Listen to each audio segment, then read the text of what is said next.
Alô pessoal, tudo bem? Estou aqui a convite do professor Edson Teixeira para comentar um pouco sobre a implementação do Conselho Municipal de Cultura em Duque de Caxias e como ele se desenvolveu ao longo de quase 4 décadas, né? Nós costumamos dividir a história do Conselho, não só em Duque de Caxias, mas no Brasil inteiro, em dois momentos. Um que vem até os anos 2000, particularmente durante o período da ditadura militar, no qual Caxias foi uma área de intervenção, Caxias foi uma área de segurança nacional, assim como várias outras cidades do Brasil. E em Duque de Caxias nós tínhamos o Conselho Municipal de Cultura, criado nos anos 70, que tinha um caráter consultivo. O que é consultivo?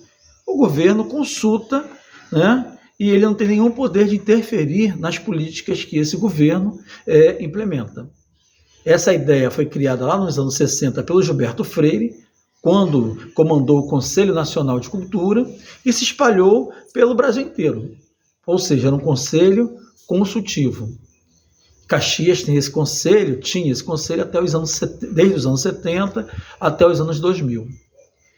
A eleição do Lula nos anos 2000 modifica um pouco o caráter da participação popular em relação aos governos, em relação ao controle das políticas públicas. Então, com o Lula presidente e com o Gilberto Gil já ministro da Cultura, a participação da sociedade civil nos conselhos, não só de cultura, mas em quase todos os conselhos, passa a ter um caráter deliberativo, ou seja, a política pública, a implementação de política pública tinha que seguir a orientação desse conselho. E esse conselho ele passa a funcionar como uma espécie de fiscalizador das ações do gestor da pasta de cultura. E em Caxias tem uma particularidade em relação à região da Baixada Fluminense.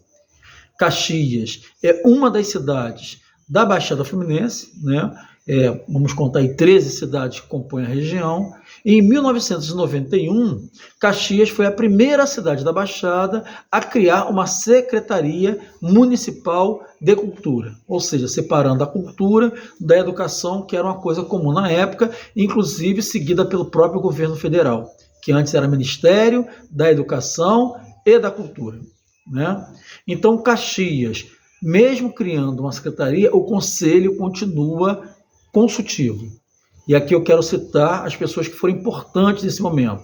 Barbosa Leite, Rogério Torres, Gênesis Torres, também muito importante, Estélio Lacerda, Nilton Menezes, pessoas que, mesmo com esse caráter consultivo, conseguiram fazer uma discussão política com o governo, com os governos municipais, inclusive no período da intervenção militar, e conseguiram implementar algumas políticas públicas de cultura na cidade.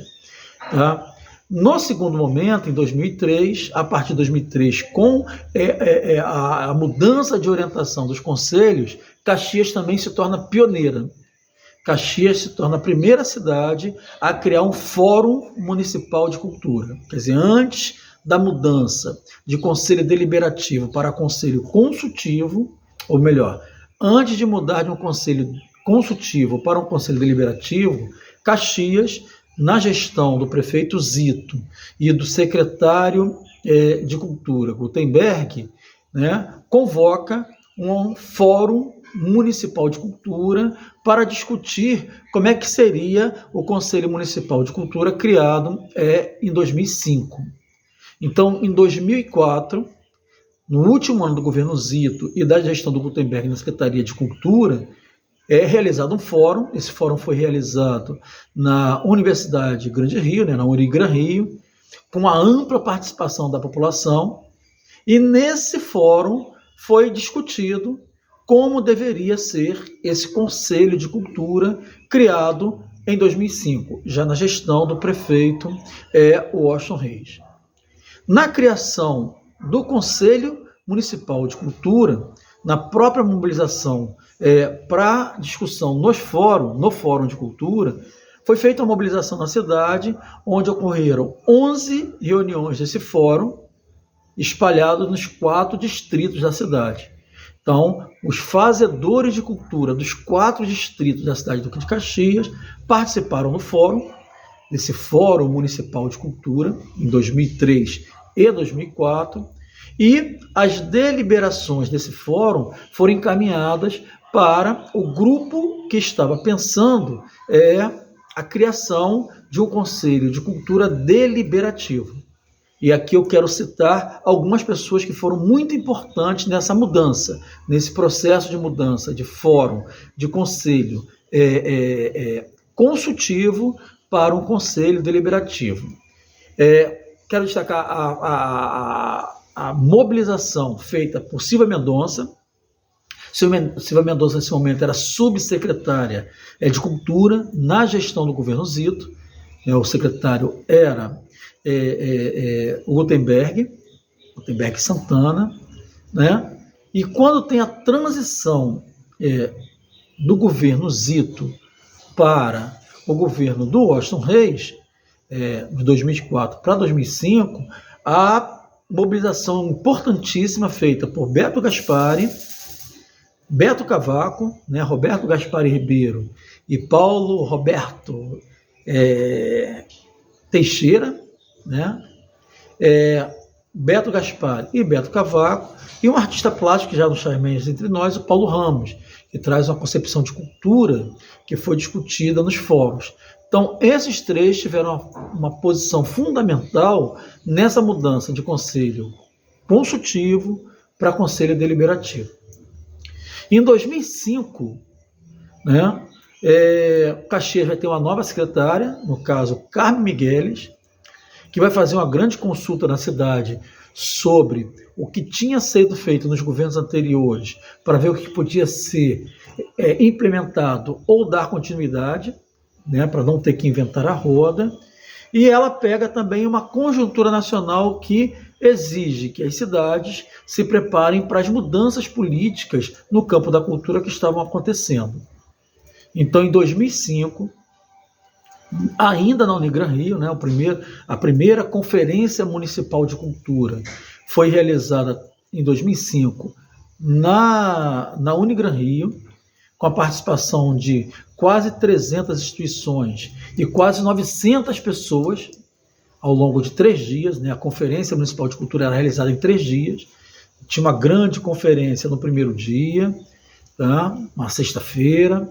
No sábado, havia os grupos de trabalho e as discussões temáticas. Então, na transição do governo Zito, que tinha o Gutenberg como secretário, para o governo do Washington Reis, que tem a Carmen Migueles como secretária, houve uma grande mobilização da cidade em relação a essa nova gestão, né? E muito por mérito da Carmen Migueles, que convoca os fazedores de cultura da cidade para discutir um plano estratégico que ela chamava de ações estruturantes e ações estruturais para tocar essa gestão.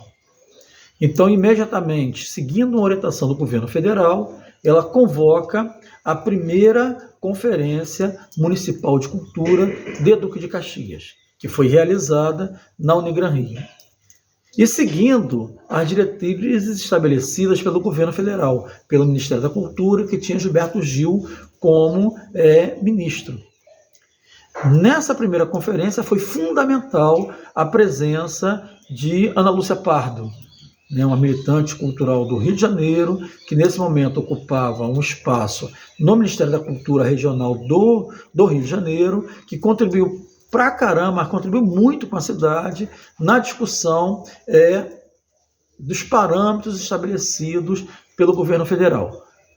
Nessa conferência nós tivemos a presença de quase 300 instituições, formalizadas ou não, e mais de 900 pessoas ao longo de 3 dias. A Conferência Municipal de Cultura, a primeira, nós tivemos 3 dias. A primeira com uma grande conferência de abertura, o primeiro dia. No segundo dia, um sábado, com a presença de observadores do Rio de Janeiro, tá? E foi fundamental, nesse momento, a participação dos alunos do curso de História da Fundação Educacional Duque de Caxias, da FEUDUC, que eles participaram de todos os grupos de trabalho como relatores e como mediadores e secretários, e na elaboração do relatório final, né? Então, naquele momento, havia uma discussão de quantas cadeiras teriam no Conselho Municipal de Cultura, representando os segmentos que estavam presentes nessa conferência, né? E como é uma coisa muito nova na cidade, essa discussão ela não se deu no primeiro momento em relação às propostas das cadeiras, mas principalmente a posição da Carmen Migueles, que foi muito criticada nessa conferência, assim como em toda a sua gestão, por não ser uma pessoa da cidade. Mas o mérito que ela teve foi justamente esse. Foi a secretária que implementou não só o Conselho de Cultura, né, um novo Conselho de Cultura, que nessa conferência também teve uma eleição para os conselheiros, tá, no último dia, e também ter implementado esse conselho com caráter deliberativo, e, diga-se de passagem, ela participou de praticamente todas as reuniões do conselho, né, que ficou definido nas conferências e na própria elaboração da lei do conselho, que seria deliberativo, que o presidente natural desse conselho seria a secretária, no caso, né, quem ocupasse o cargo de secretário ou secretária nesse momento. Uma outra deliberação importante que permanece até hoje, que eu acho que inclusive tem que ser revista, é a existência de 11 cadeiras. Então, algumas pessoas que se aproximam hoje das discussões políticas acham que isso foi uma coisa dada pelo governo. Não. A discussão de existirem 11 cadeiras no Conselho e da forma como elas foram configuradas foi uma deliberação tirada na primeira Conferência Municipal de Cultura. Nessa primeira Conferência Municipal de Cultura também se discutiu mais 3 coisas. O fundo, que foi criado também junto com a lei de criação do Conselho Deliberativo, o Sistema Municipal de Cultura, que também foi discutido nessa conferência, e a criação de um Sistema Municipal de Cultura. Então, junto com a Conferência Municipal de Cultura, se estabeleceu a configuração do Conselho, como seria a implementação e a utilização de um Fundo Municipal de Cultura, e há uma ação para a criação de um Sistema Municipal de Cultura. Então, em 2005, foi feita a primeira conferência e ficou estabelecido também, nessa conferência, que todas as conferências municipais e todas as posses de conselheiro cairiam em anos ímpares, ou seja, anos em que não ocorressem eleições municipais, nem eleições estaduais e federais, justamente para não confundir o calendário das eleições de conselheiros com o calendário eleitoral.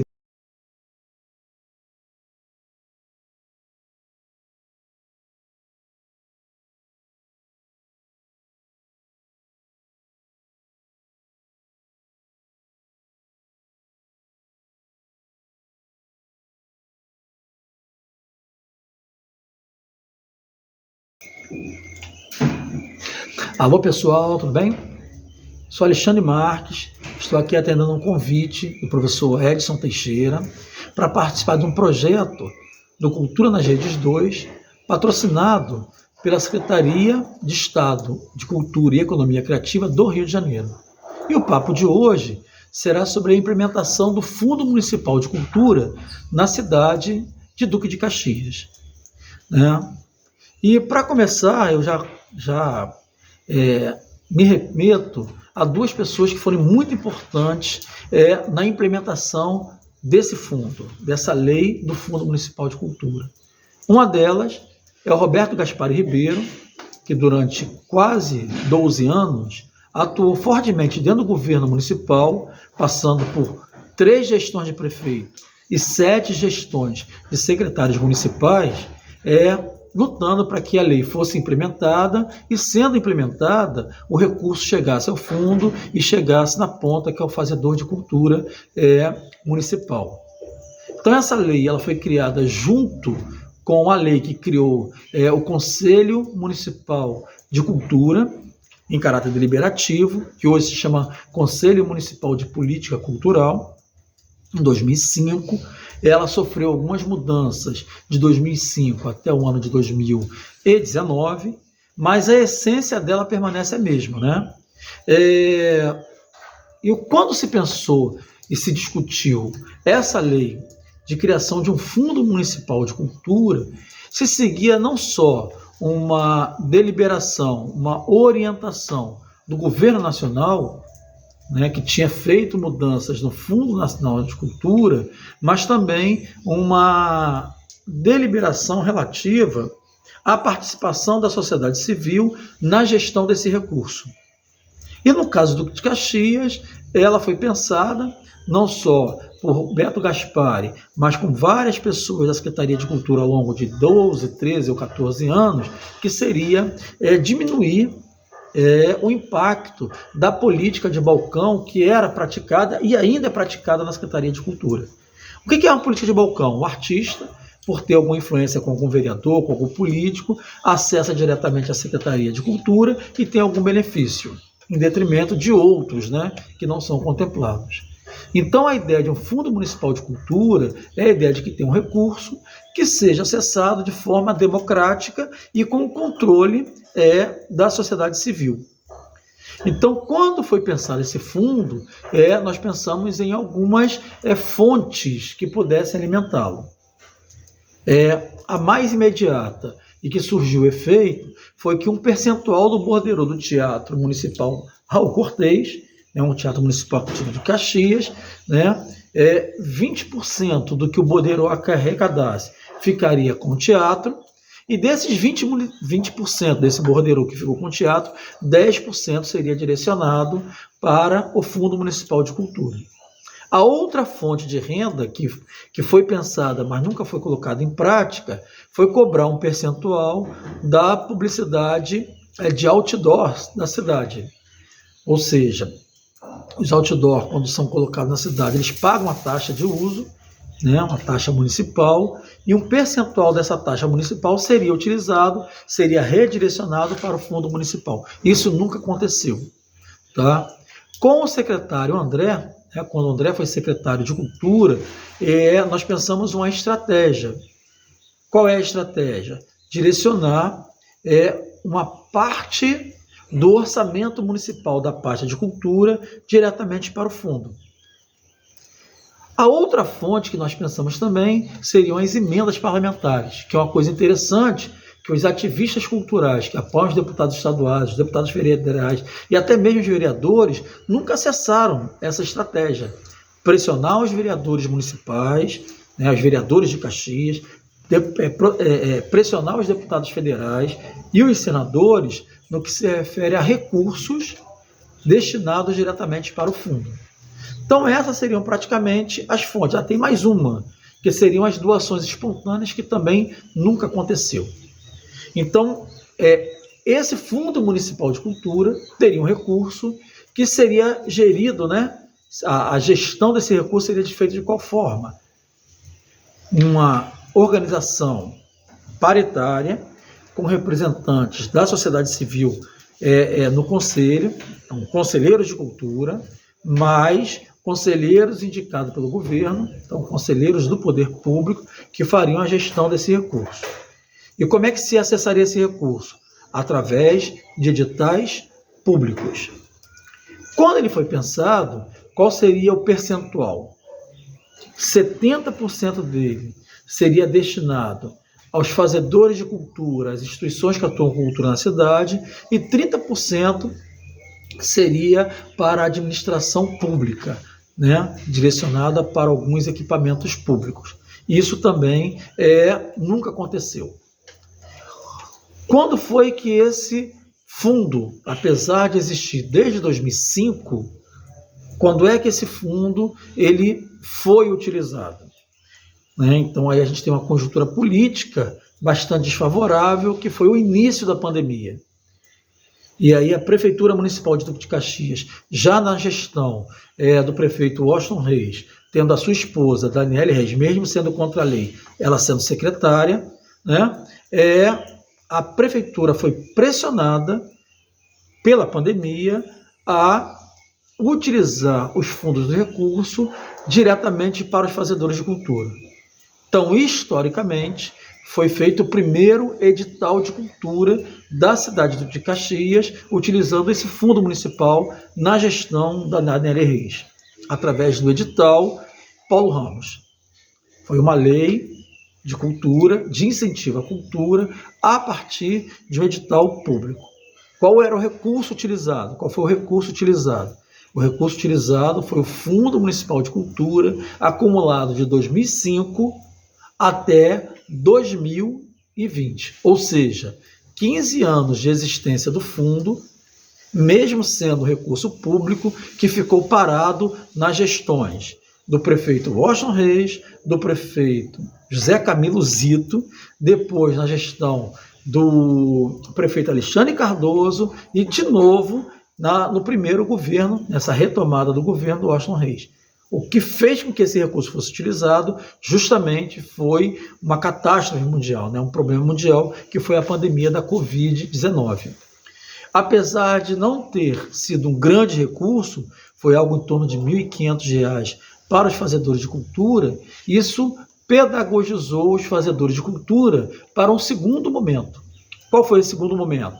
Justamente a implementação da lei Aldir Blanc. E aqui tem um detalhe que é importante para os fazedores de cultura da cidade, principalmente os mais antigos. Que os mais antigos, tinham a prática da política de balcão e não acreditavam nos marcos da cultura que foram criados na cidade para poder utilizar o fundo. Caxias foi a primeira cidade da Baixada Fluminense a ter um conselho. Caxias foi a primeira cidade da Baixada Fluminense a ter um fundo municipal de cultura, a ter um plano municipal de cultura e ter um sistema municipal de cultura cadastrado no governo federal. Então, justamente esses marcos legais criados nas administrações anteriores e muito do trabalho do Beto Gaspari, do Beto Cavaco e de alguns secretários mais comprometidos com a cultura estruturante e não com a política de eventos, que possibilitou aos fazedores de cultura da cidade a acessarem recursos, porque era uma exigência do governo federal. Só receberiam recursos do governo federal aquelas cidades que tinham o que o governo chamava de CPF da cultura. Conselho instalado e eleito pela sociedade civil, um fundo municipal de cultura, estar inscrito no Sistema Nacional de Cultura e ter um plano municipal de cultura aprovado. Que, diga-se de passagem, é ainda o mesmo, aprovado há quase 10 anos atrás.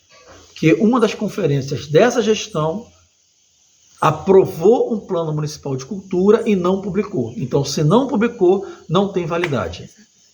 Então, nós estamos hoje discutindo, 10 anos depois, vamos fazer essa rediscussão, não só do Conselho, mas também do Fundo, do Sistema e, principalmente, do Plano Municipal de Cultura.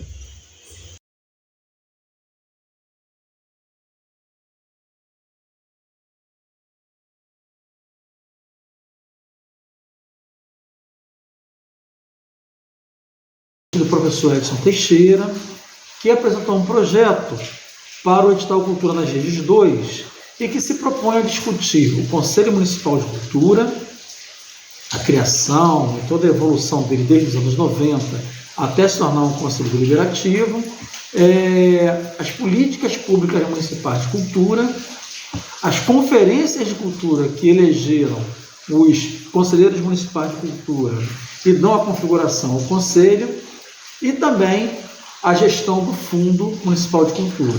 Esse bate-papo de agora, a gente vai falar um pouquinho de como a criação do Conselho Municipal de Cultura, do Fundo Municipal de Cultura, do Sistema Nacional de Cultura e de um Plano Municipal de Cultura foram importantes para que a Prefeitura Municipal de Duque de Caxias, através da Secretaria Municipal de Cultura e Turismo, recebessem recursos da Lei Emergencial Aldir Blanc.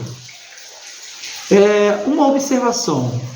A lei federal, a Lei Emergencial Aldir Blanc, ela utiliza recursos do Fundo Nacional de Cultura e fez com que esses recursos chegassem diretamente na ponta, com um mecanismo bastante interessante que evita o que nós chamamos de atravessadores da cultura, né?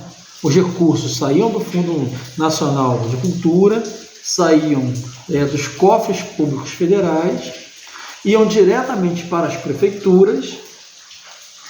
Dentro das prefeituras eram direcionados diretamente para o Fundo Municipal de Cultura, e esse recurso era gerido, a gestão desse recurso, feito por representantes da sociedade civil, Conselho Municipal de Cultura, junto com representantes do governo nesse conselho. Então isso é fundamental, por quê? Porque provou-se com a Lei Emergencial Aldir Blanc que o recurso pode chegar direto na ponta, sem a famosa política de balcão. Uma outra coisa que a Lei Aldir Blanc, a Lei Emergencial Aldir Blanc, também contribuiu bastante foi para desmistificar a famosa Lei Rouanet, que muita gente comenta, mas não sabe como é que funciona. Tá? A Lei Rouanet, ela não contempla na sua aplicabilidade os pequenos, vou chamar de pequenos, não por causa da importância, mas por causa da mobilização de recursos, fazedores de cultura locais que não estão ligados às grandes agências, aos grandes produtores, aos grandes eventos. Então, a Lei Aldir Blanc provou, a Lei Aldir Blanc,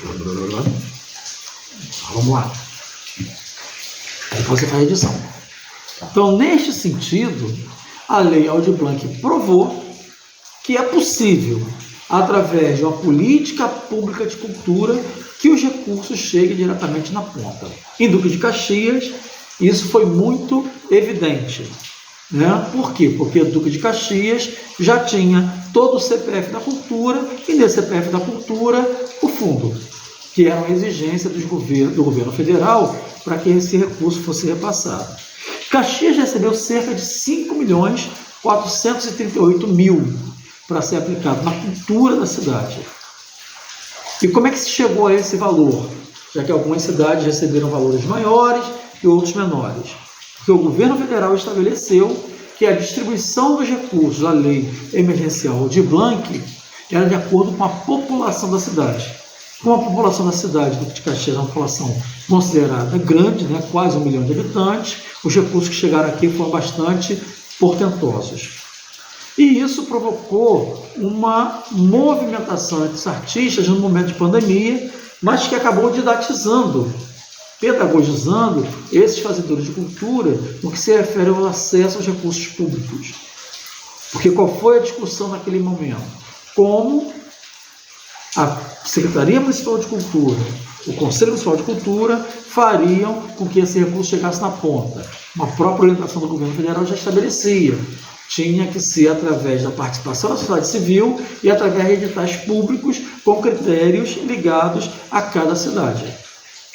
Então, o Duque de Caxias produziu um edital, o edital Lei Emergencial Aldir Blanc, que contemplou pessoas que atuavam na cultura com o seu CPF, com o MEI e algumas instituições sem fins lucrativos com o CNPJ. Então foram mais de 300 projetos contemplados que mobilizaram a cultura da cidade.